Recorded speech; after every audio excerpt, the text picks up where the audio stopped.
নারায়ণগঞ্জ রূপগঞ্জে বাংলাদেশ মানবাধিকার কমিশন বিএইচআরসি রূপগঞ্জ আঞ্চলিক শাখার উদ্যোগে ঢাকা সিলেট মহাসড়কের পাশে 12ই মার্চ 2025 ইং 10:30 বাংলাদেশ আইন চাই, ধর্ষকের ফাঁসি চাই স্লোগানে সারা দেশে সকল ধর্ষণের বিরুদ্ধে মানববন্ধন কর্মসূচি পালন করা হয়। এ সময় সভাপতিত্ব করেন বাংলাদেশ মানবাধিকার কমিশন রূপগঞ্জ আঞ্চলিক শাখার সাংগঠনিক সম্পাদক অলিউল্লাহ বাহার। যারা বাংলাদেশে বিগত দিনে এই ধর্ষণের শিকার হয়েছে তাদের প্রতিবাদে মানববন্ধন আজকে আমরা বলতে পারি নিচে সবাই একত্রিতভাবে জড়ো হয়েছি।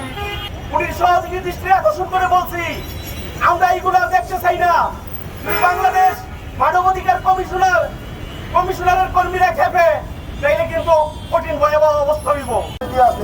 আজকে বাংলাদেশে যে ধরনের যে দুঃখদের কার্যকলাপ চলছে, আজের গাফলতির কারণে তাদেরকে কোনো শাস্তি দেওয়া হচ্ছে না। বাংলাদেশ সরকারের কাছে অনুরোধ যে এই ধরনের কার্যকলাপ যারা করে এবং যারা দুঃসাহস করবে তাদের দৃষ্টান্তমূলক ফাঁসি দেওয়া হোক।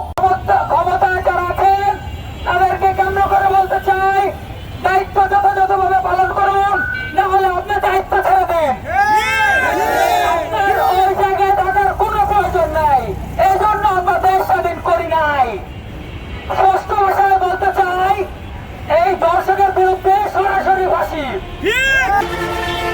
আমরা এরকম বাংলাদেশ চাই নেই যে বাংলাদেশে আমাদের মা বোন নির্যাতিত হচ্ছে, নির্যাতিত হচ্ছে এবং দর্শিত হচ্ছে। সরাসরি প্রধান উপদেষ্টা এবং স্বরাষ্ট্র উপদেষ্টাদের দায়িত্ব পালন যদি আপনারা যে জায়গা থেকে না করতে পারেন তাহলে অবিলম্বে আপনারা পদত্যাগ করুন।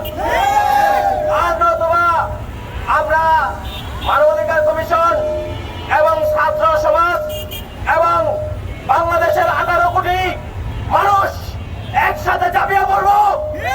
প্রধান উপদেষ্টা ডক্টর মোহাম্মদ ইউনূস মহোদয়ের প্রতি অনুরোধ থাকবে, মাগুরায় যে শিশু বাচ্চা আসিয়া তাকে যে নির্মমভাবে ধর্ষণ করেছে সেটার বর্ণনা দিতে গিয়ে ঢাকা কলেজ মেডিকেলের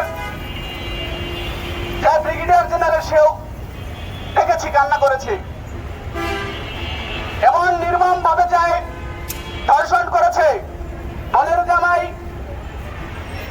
তার বোনের ভাসুর, তার শ্বশুর। এদেরকে যেখানে পুলিশ গ্রেফতার করে কারাগারে পাঠিয়েছে সেখানে আদালত থেকে রায় এসেছে 180 দিন পরে এই ধর্ষণের রায় হবে।